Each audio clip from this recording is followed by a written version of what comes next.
बिस्मिल्लाहिर्रहमानिर्रहीम। अस्सलाम वालेकुम students, welcome to Sky Academy. आज हम चैप्टर नंबर 3 जो है इसका बहुत ही इंपॉर्टेंट लॉन्ग क्वेश्चन जो है वो डिस्कस करने जा रहे हैं। टॉपिक नंबर 3.8 और हमारे पास जो टॉपिक है उसका नाम है law of conservation of momentum. हम मोमेंटम के कंजर्वेशन लॉ को डिस्कस करेंगे। दैट आपके पास अगर दो बॉडीज़ मूव कर रही हैं किसी वेलोसिटी के साथ, उनका मोमेंटम है और वो एक दूसरे के साथ कोलाइड करती हैं और कोलाइड करने के बाद वो दोबारा से मूव करने लग जाती हैं, तो उनका कोलाइड करने से पहले और कोलाइड करने के बाद जो मोमेंटम होगा that initial and final momentum वो कंजर्व रहेगा, दैट अनचेंज रहेगा।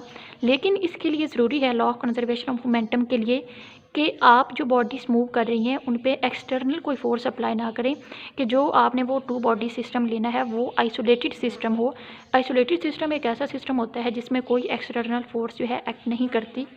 इसके लिए जो लॉ ऑफ कंजर्वेशन मोमेंटम है ये वैलिड है।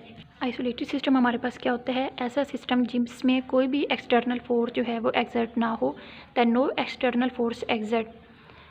अच्छा, आपने रिलेशनशिप पढ़ा था that force is equal to del P over T. अब फोर्स जो है वो आपके पास ज़ीरो है क्योंकि आइसोलेटेड सिस्टम ऐसा सिस्टम होता है जिसमें फ़ोर्स आप अप्लाई नहीं करते। चलिए ये इसको मैं लिख लेती हूँ, del P over del T is equal to zero. Del P is equal to zero, ये डेल टी टाइम जो है ज़ीरो के साथ मल्टीप्लाई होकर ज़ीरो हो जाएगा। और डेल पी हमारे पास क्या होता है?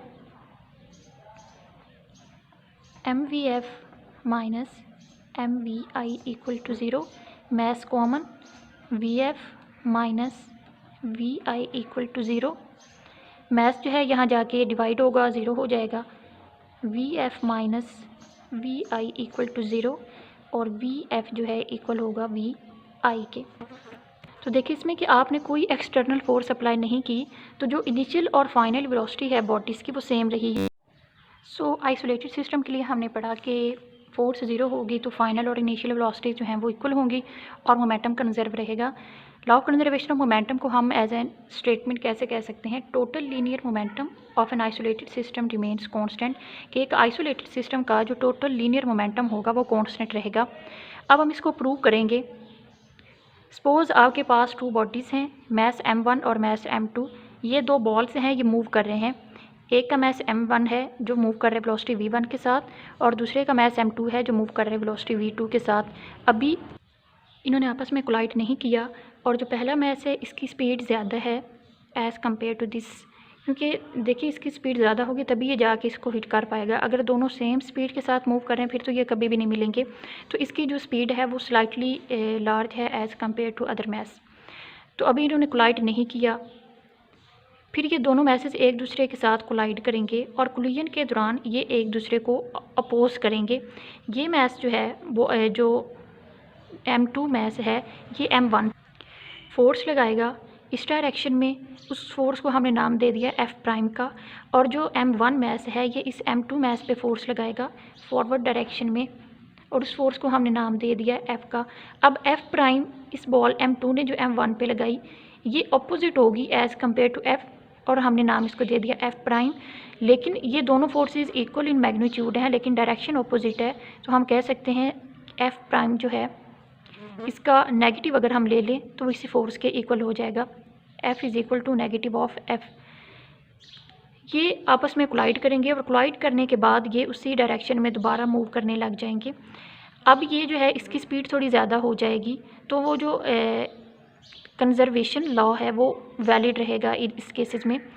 m1 मूव करेगा वेलोसिटी v1 प्राइम के साथ, m2 मूव करेगा वेलोसिटी v2 प्राइम के साथ। यहाँ आपने एक इक्वेशन को माइंड में रखना है जो हमने इम्पल्स के केस में पढ़ी थी कि फोर्स और कॉन्टैक्ट टाइम का जो प्रोडक्ट होता है वो इम्पल्स के इक्वल होता है और इम्पल्स असल में चेंज इन मोमेंटम होता है। दोनों के यूनिट्स भी सेम है, न्यूटन सेकंड। डेल पी क्या होता है? M V F minus M V I. इस इक्वेशन को यूज़ करते हुए हम इन तमाम बॉल्स के लिए सेपरेटली इक्वेशंस ड्राइव करेंगे जो प्रूव करेंगी कि law of conservation of momentum जो है वो होल्ड करता है। सबसे पहले हम फर्स्ट बॉल के लिए जो इक्वेशन है वो ड्राइव करेंगे। फर्स्ट बॉल का मैस था m1, इनिशियल वेलोसिटी v1 थी, फाइनल वेलोसिटी v1 प्राइम थी और फोर्स जो इस पे अप्लाई हुई वो f प्राइम थी। तो हम इस इक्वेशन में ये वैल्यूज़ पुट करते जाएंगे।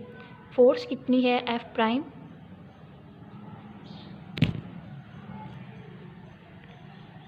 Multiply T is equal to V F M V one prime हो जाएगा, M V one prime minus M V one.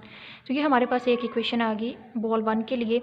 इसी तरह अगर हम बात करें सेकंड बॉल की, अच्छा यहाँ से अगर आप चलें फॉर बॉल टू, यहाँ सेकंड बॉल हमारे पास m2 था, initial velocity v2, final v2 prime और फोर्स जो एग्जर्ट हुई वो f थी।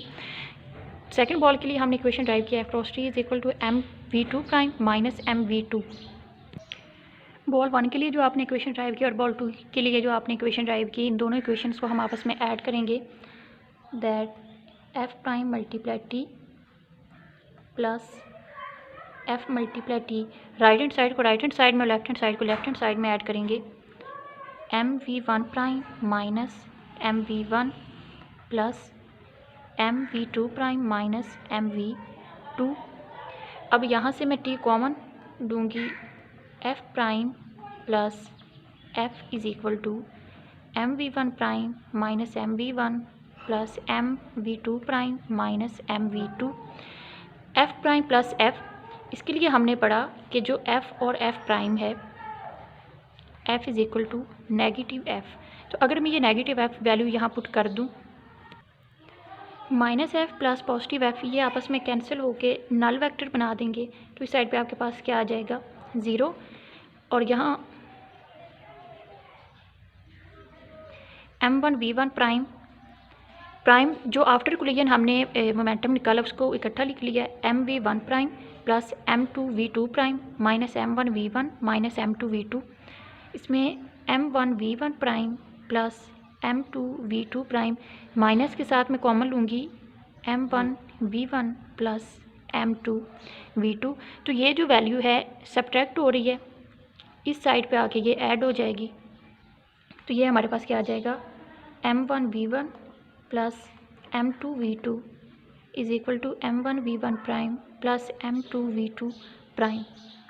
तो ये हमारे पास फाइनल एक्सप्रेशन है जो शो कर रहा है कि दो बॉडीज़ का जो इनिशियल मोमेंटम था वो इक्वल है फाइनल मोमेंटम के। ये देखें बॉल वन का मोमेंटम और बॉल टू का मोमेंटम अभी कोलाइड करने से पहले ये इक्वल है बॉल वन का momentum after collision plus momentum of ball two after collision.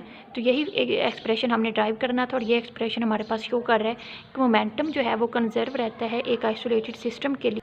Overall हमने इस टॉपिक में क्या किया, दोनों बॉल्स के लिए जो हमने कोलाइड करवाने थे सेपरेटली हमने उनके लिए इक्वेशन ड्राइव की, F prime velocity mass M one था, वेलोसिटी जो है final V one prime minus M one V one final minus initial momentum.